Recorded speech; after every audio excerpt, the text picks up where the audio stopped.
ಕರ್ನಾಟಕ ಸರ್ಕಾರ ವಿವಿಧ ಗ್ಯಾರಂಟಿ ಯೋಜನೆಗಳನ್ನ ಇಡೀ ರಾಜ್ಯದ 7 ಕೋಟಿ ಜನರಿಗೆ ತಲುಪಿಸಿದಂಥ ಪ್ರಯುಕ್ತ ನಿಮ್ಮೆಲ್ಲರಿಗೂ ಆ ಯೋಜನೆ ಬಗ್ಗೆ ಅರಿವನ್ನು ಮೂಡಿಸ್ತಕ್ಕಂಥದ್ದು, ಯಾರ್ಯಾರಿಗೆ ಯೋಜನೆ ತಲುಪಿಲ್ಲ ಅವರಿಗೆ ತಲುಪಿಸ್ತಕ್ಕಂಥ ಅನೇಕ ಈ ಒಂದು ಕಾರ್ಯಕ್ರಮಗಳನ್ನು ಪ್ರತಿ ಜನರ ಮನೆ ಬಾಗಿಲಿಗೆ ತಲುಪಿಸ್ತಕ್ಕಂಥ ಸರ್ಕಾರದ ಜವಾಬ್ದಾರಿಯನ್ನು ಅರಿತು ಇವತ್ತು ರಾಜ್ಯದ ಉದ್ದಗಲಕ್ಕೂ ಈ ಗ್ಯಾರಂಟಿ ಅನುಷ್ಠಾನದ ಸಮಾರಂಭವನ್ನು ಮಾಡ್ತಾ ಇದ್ದೀವಿ.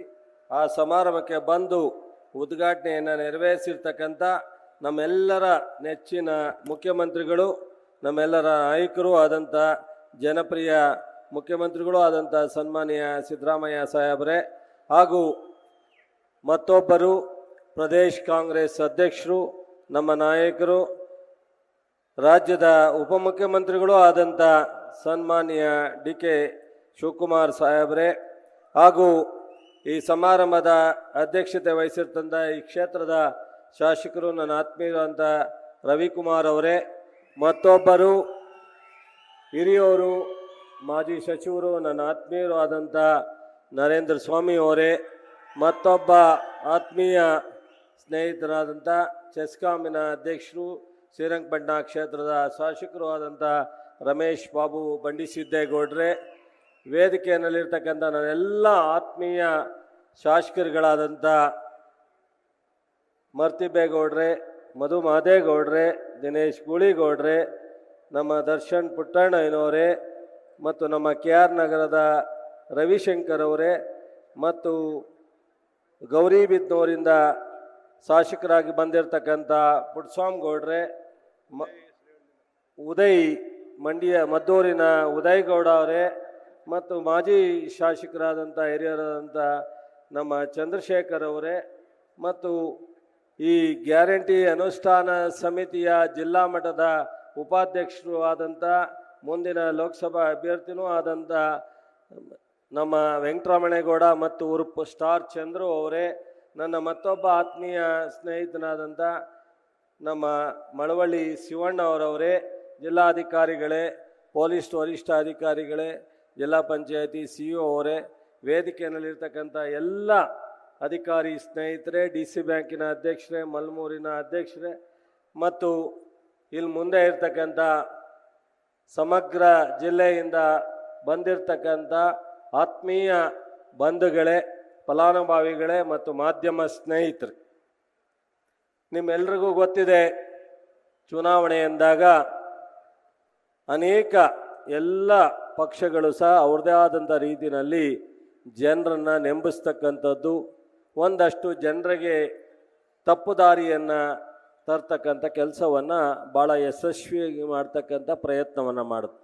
ಅದರಲ್ಲಿ ಭಾಳ ಪ್ರಮುಖವಾಗಿ BJP ಪಕ್ಷ ಇಡೀ ದೇಶದಲ್ಲಿ ಭಾಳ ಬುದ್ಧಿವಂತಿಕೆಯನ್ನು ಜನನ ತಪ್ಪು ದಾರಿಗೆ ತರ್ತಕ್ಕಂಥ ಕೆಲಸವನ್ನು ನರೇಂದ್ರ ಮೋದಿಯವರ ನಾಯಕತ್ವದಲ್ಲಿ ಸದಾ 10 ವರ್ಷಗಳಿಂದ ಮಾಡ್ತಾ ಬಂದಿದೆ. ಬಹುಶಃ ನೀವೆಲ್ಲ ಬುದ್ಧಿವಂತರಿದ್ದೀರ. ಮಂಡ್ಯ ಅಂದರೆ ಅದು ಒಂದು ಇಂಡಿಯಾ ಅಂತಾರೆ, ಅಷ್ಟು ಸುಲಭವಾಗಿ ಸುಮ್ಮನೆ ಕರೀಲಿಕ್ಕೆ ಸಾಧ್ಯ ಇಲ್ಲ. ಅಂದರೆ ಇಡೀ ದೇಶದಲ್ಲೇ ಒಂದು ತೀರ್ಮಾನ ಆದರೆ ಮಂಡ್ಯದವರು ಸ್ವತಂತ್ರವಾಗಿ ಯಾರ ಈ ಒಂದು ಕೂಗಿಗೆ ಸುಳ್ಳಿಗೆ ತಲೆ ಕೊಡದಲ್ಲೇ ಸೂಕ್ತವಾದಂಥ ತೀರ್ಮಾನವನ್ನು ಸಂದರ್ಭದಲ್ಲಿ ತಗೊಳ್ತಕ್ಕಂಥ ಏನಾರು ಬುದ್ಧಿವಂತಿಕೆ ಇದ್ದರೆ ಅದು ಮಂಡ್ಯ ಜಿಲ್ಲೆಯ ಜನ. ಎಷ್ಟೋ ಬಾರಿ ತನ್ನ ಸ್ವಂತ ಜಿಲ್ಲೆಯವರನ್ನೇ ತಿರಸ್ಕರಿಸಿರ್ತಕ್ಕಂಥ ಅನೇಕ ಸಂದರ್ಭಗಳಿದೆ. ಸಾವುಕಾರ ಚೆನ್ನೈನವ್ರ ಕಾಲದಿಂದ ಇಲ್ಲಿವರೆಗೆ ಶಂಕರೇಗೌಡರು, ಮಾದೇಗೌಡರು, ಕೃಷ್ಣವರು, ಚೌಡಯ್ಯನವರು, ಹಿರಿ ಮರಿಯಪ್ಪನವರು, ಇದೆಲ್ಲ ಆಡಳಿತ ಮಾಡಿದಂಥ ಜಿಲ್ಲೆಗಳು. ಇವತ್ತು ಮಂಡ್ಯ ಬಹುಶಃ ನಾವು ಯಾರಾದರೂ ಬೆಚ್ಚುವಂಥ ನಿರ್ಧಾರವನ್ನು ಮಾಡ್ತಕ್ಕಂಥ ಶಕ್ತಿ 31 ಜಿಲ್ಲೆಯಲ್ಲಿ 28 ಕ್ಷೇತ್ರದಲ್ಲಿ ಇದ್ದರೆ ಆಶ್ಚರ್ಯವಾಗಿ ಅದು ಮಂಡ್ಯ ಜಿಲ್ಲೆಯ ಮತದಾರರು, ಮಂಡ್ಯ ಜಿಲ್ಲೆಯ ಸಾರ್ವಜನಿಕ ಬಂಧುಗಳಿಗಿದೆ. ಬಹುಶಃ 2018ರಲ್ಲಿ ನೀವು ಕೊಟ್ಟಂಥ ತೀರ್ಮಾನದಿಂದ ಇವತ್ತು ಜನತಾದಳ, ಅವತ್ತು ಕಾಂಗ್ರೆಸ್ಸು ಅವ್ರ ಮನೆ ತಕ್ಕ ಹೋಗಿ ಕರ್ಕೊಂಬಂದು ಮುಖ್ಯಮಂತ್ರಿ ಮಾಡ್ತಕ್ಕಂಥ ಅವಕಾಶವನ್ನು ನೀವು ನೋಡಿದ್ದೀರ ಕಣ್ಣಲ್ಲಿ. ಆದರೆ 14 ತಿಂಗಳು ನಿಮಗೇನಾಯಿತು, 14 ಆದ ಮೇಲೆ ಯಡಿಯೂರಪ್ಪನವರು ಬಸವರಾಜ ಬೊಮ್ಮಾಯಿಯವರು 5 ವರ್ಷ ಆಡಳಿತ ಮಾಡಿದವರು ಏನಾಯಿತು ಅಂತ ನಿಮ್ಮ ಕಣ್ಣು ಮುಂದೆ ಈ ಜಿಲ್ಲೆನಲ್ಲಿ ನೋಡಿದ್ದೀರ. ಅದಾದ ಮೇಲೆ ಅದನ್ನೇ ಉಲ್ಟಾ ಮಾಡಿ 3 ಜನ MLCಗಳಿಗೆ ಕೂತವ್ರೆ. ಸೊ ಲೋಕಸಭಾ ಕ್ಷೇತ್ರನೂ ಸೇರಿದಂಗೆ 8ರಲ್ಲಿ 7 ಜನ ಶಾಸಕರು ನಿಮ್ಮ ಮುಂದೆ ನಿಲ್ಲಲಿಕ್ಕೆ ನಿಮ್ಮೆಲ್ಲರ ಕಾರಣ. ನಿಮ್ಮ ಪಾದಗಳಿಗೆ ನಾನು ನಮಸ್ಕರಿಸ್ತೀನಿ. ಯಾರೂ ಸಹ ಗಮನದಲ್ಲಿರಲಿಲ್ಲ, ಕನಸಿನಲ್ಲೂ ಕಂಡಿರಲಿಲ್ಲ ಅಂಥ ಒಂದು ಫಲಿತಾಂಶವನ್ನು ನೀವೆಲ್ಲರೂ ಸಹ ಕೊಟ್ಟಿದ್ದೀರಿ. ಆದರೆ ಮಾನ್ಯ ಮುಖ್ಯಮಂತ್ರಿಗಳು, ಉಪಮುಖ್ಯಮಂತ್ರಿಗಳು, ನಮ್ಮ ಪಕ್ಷ ಮಂಡ್ಯಕ್ಕೆ ಒಂದು ವಿಶೇಷವಾದ ಒಂದು ದೃಷ್ಟಿಯನ್ನು ಹರಿಸಿ ಇಡೀ ರಾಜ್ಯದಲ್ಲಿ ಕೆಲವರು ಬೇರೆ ಬೇರೆ ಸಮಾಜ ಧರ್ಮವನ್ನು ಒಡೆದು ಇಲ್ಲು ಸುಳ್ಳೇಳಿ ಸರ್ಕಾರವನ್ನು ನಡೆಸೋ ಸಂದರ್ಭದಲ್ಲಿ ಇಲ್ಲು ಸಲ್ಲದನ್ನು ಕತೆ ಕಟ್ಟು ರಾಜಕಾರಣವನ್ನು ಮಾಡಲಿಕ್ಕೆ ಹೋಗ್ತಾರೆ. ನಮ್ಮ ಪಕ್ಷ, ನಮ್ಮ ಸರ್ಕಾರ, ನಮ್ಮ ನಾಯಕರುಗಳು, ನಮ್ಮ ಮುಖ್ಯಮಂತ್ರಿಗಳು, ನಮ್ಮ ಉಪಮುಖ್ಯಮಂತ್ರಿಗಳು ಸಾರ್ವಜನಿಕ ಹಿತವನ್ನು ಕಾಪಾಡ್ತಕ್ಕಂಥ ನಿರ್ಧಾರಗಳನ್ನ ತಗೊಳ್ತಾರೆ. ಸ್ವತಂತ್ರ ಬಂದ 77 ವರ್ಷದಲ್ಲಿ ಇಂಥ ಒಂದು ಗ್ಯಾರಂಟಿ ಅನುಷ್ಠಾನವನ್ನು, ಯೋಜನೆಯನ್ನು ಜನಕ್ಕೆ ತಲುಪಿಸುವಂಥ ನಿರ್ಧಾರ ಮಾಡಿದರೆ ಯಾವ ಸರ್ಕಾರನೂ ಮಾಡದೇ ಇರತಕ್ಕಂಥ ಪ್ರಪ್ರಥಮವಾಗಿ ಕರ್ನಾಟಕ ಸರ್ಕಾರ, ಸಿದ್ದರಾಮಯ್ಯನವರು, DK ಶಿವಕುಮಾರ್ ಅವರು, ಇವತ್ತು ಖರ್ಗೆ ಅವರು, ರಾಹುಲ್ ಗಾಂಧಿಯವರು ಕೊಟ್ಟಂಥ ಆದೇಶವನ್ನು ಪಾಲಿಸಿ ಇವತ್ತು 5 ಗ್ಯಾರಂಟಿಯನ್ನು ಒಂದೇ ತಿಂಗಳಲ್ಲಿ ಜೂನಿಂದನೇ ಪ್ರಾರಂಭ ಮಾಡಿದಂಥ ಕೀರ್ತಿ ಅವರಿಗೆ ಸೇರಬೇಕಾಗಿರ್ತಕ್ಕಂಥದ್ದು. ಅದರಲ್ಲಿ ನಾನು ಹೆಚ್ಚು ಎಳಿಲಿಕ್ಕೆ ಹೋಗಲ್ಲ. ನೀವೆಲ್ಲರೂ ಮಧ್ಯ ಕೈ ಮುಗಿದು ವಿನಂತಿ ಮಾಡ್ತೀನಿ, 1 ಗಂಟೆ 1.25 ಗಂಟೆಯಲ್ಲಿ ಸಭೆ ಮುಗಿಸ್ತೀವಿ. ಒಬ್ಬರು ಈಗ ಹೇಗಿದ್ದೀರೋ ಹಾಗೆ ಕೊನೆ ಮುಖ್ಯಮಂತ್ರಿಗಳ ಭಾಷಣ ಆಗೋವರೆಗೂ ಎದ್ದು ಹೋಗಬಾರ್ದು. ನಿಮ್ಗೆ ಕೈ ಮುಗಿದು ವಿನಂತಿ ಮಾಡ್ತೀನಿ. ಎಲ್ರಿಗೂ ಸಹ ಊಟದ ವ್ಯವಸ್ಥೆ ಇದೆ.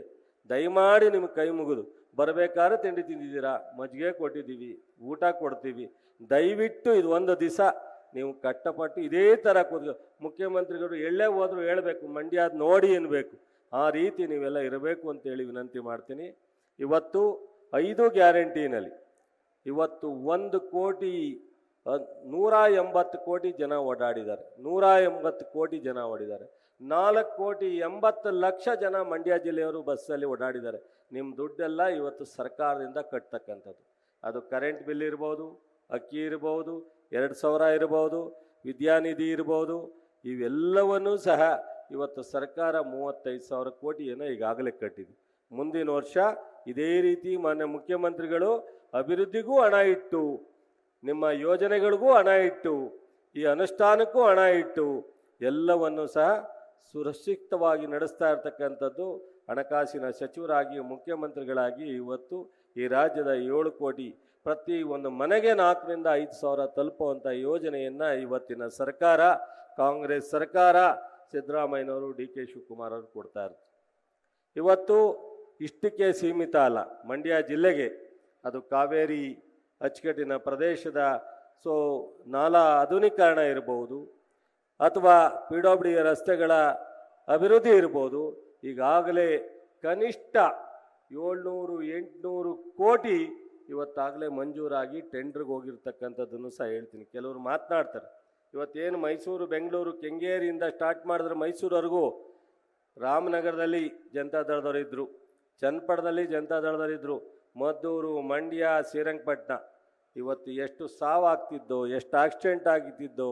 ಮಂಡ್ಯದಲ್ಲಿ ಡಿವಿಯೇಷನ್ ಆದಾಗ ರಸ್ತೆ ಅಭಿವೃದ್ಧಿ ಆಗಲಿಲ್ಲ, ಅನೇಕ ಅಡಚಣೆಗಳಾದವು.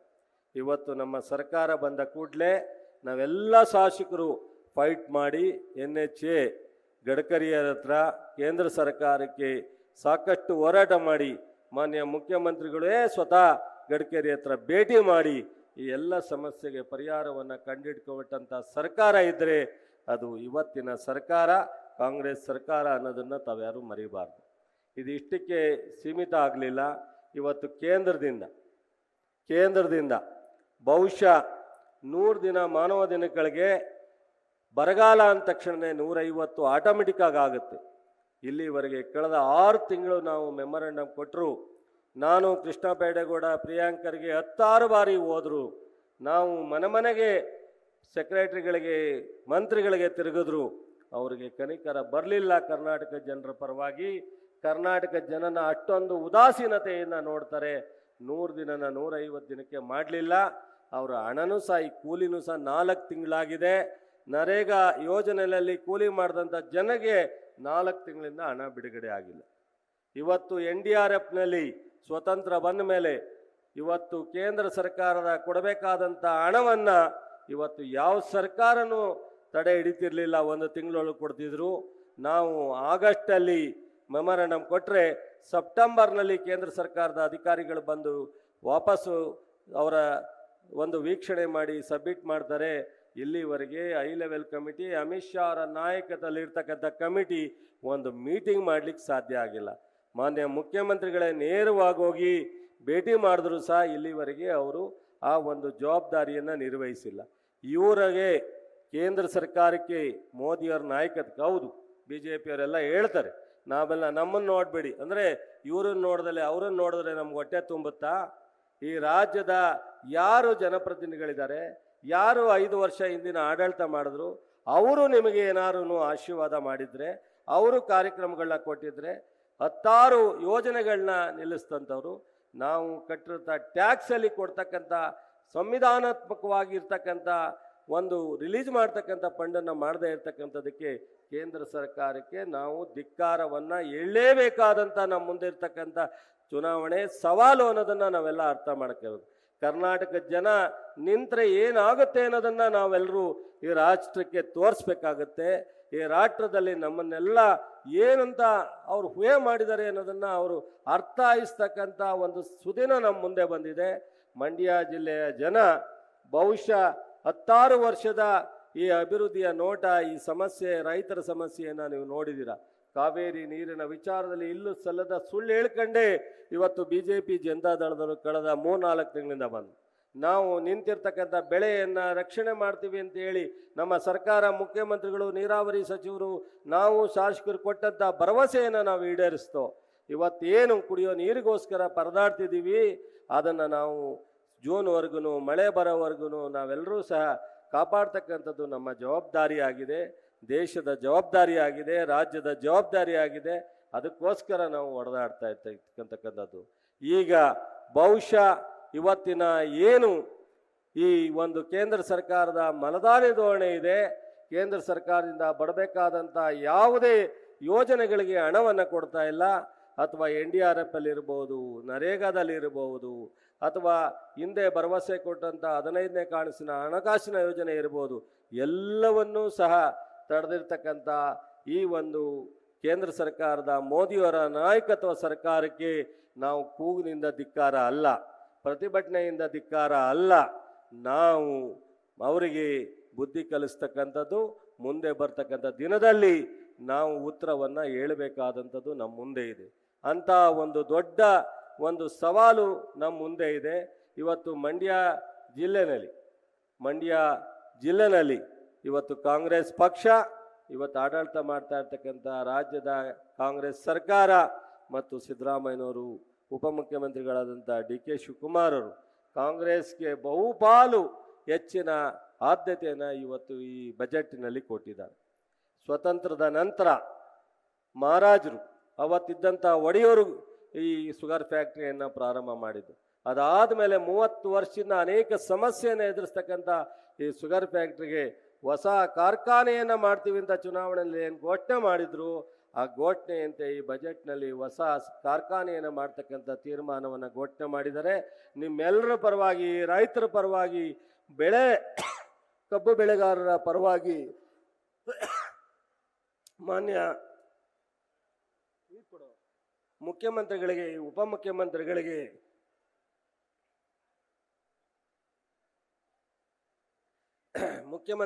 ಉಪಮುಖ್ಯಮಂತ್ರಿಗಳಿಗೆ ಇಡೀ ಜಿಲ್ಲೆ ಜನರ ಪರವಾಗಿ, ರೈತರ ಪರವಾಗಿ ನಾನು ಅಭಿನಂದನೆಯನ್ನು ಸಲ್ಲಿಸಲಿಕ್ಕೆ ಇಚ್ಛೆ ಪಡ್ತೀನಿ.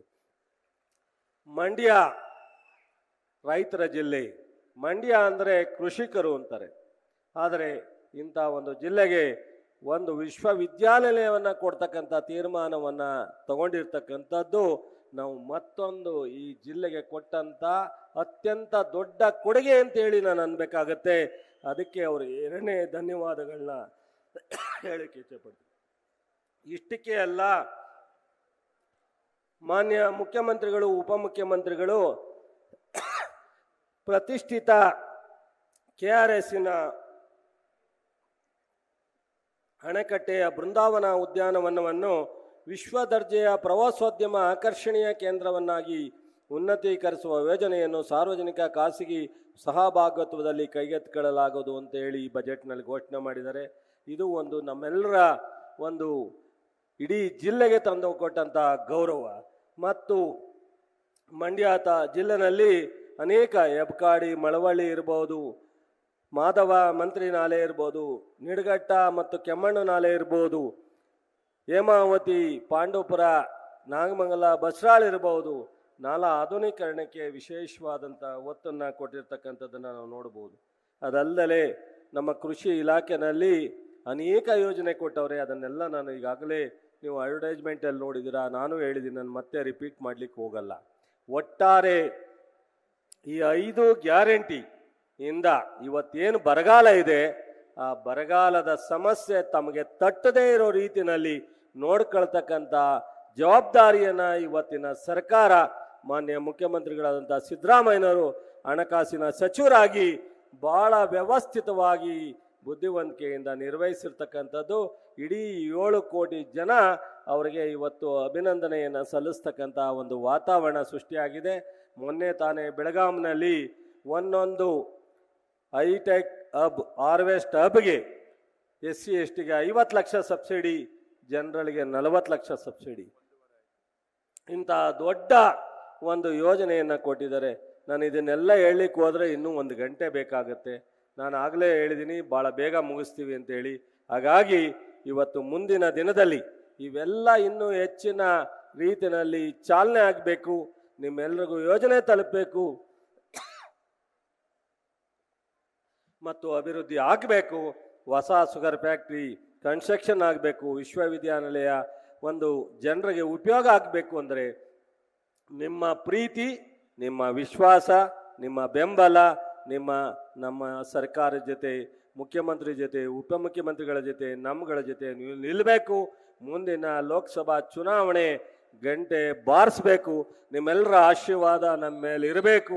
ಅವಾಗಟ್ಟೆ ಇನ್ನೂ 10 ಈ ಜಿಲ್ಲೆಯ ಅಭಿವೃದ್ಧಿಗೆ, ಈ ರಾಜ್ಯದ ಅಭಿವೃದ್ಧಿಗೆ ನಾವೆಲ್ಲರೂ ನಿಮ್ಮ ಜೊತೆ ಇರ್ತೀವಿ. ನಾವು ಯಾವತ್ತೂ ಸಾರ್ವಜನಿಕರ ಪರ, ರೈತರ ಪರ, ನಿಮ್ಮ ಬಡ್ಡಿ ಮನ್ನಾ ಮಾಡಿರ್ತಕ್ಕಂಥದ್ದು ಇರ್ಬೋದು, ಇನ್ನಿತರೆ ಅನೇಕ ಯೋಜನೆ ಕೊಟ್ಟಿರ್ಬೋದು.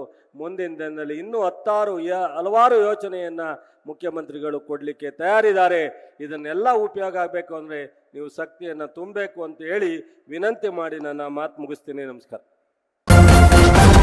ನ್ಯೂಸ್ ಫಸ್ಟ್, ನಿರ್ಭೀತಿಯಿಂದ ನಿಮ್ಮ ಪರವಾಗಿ.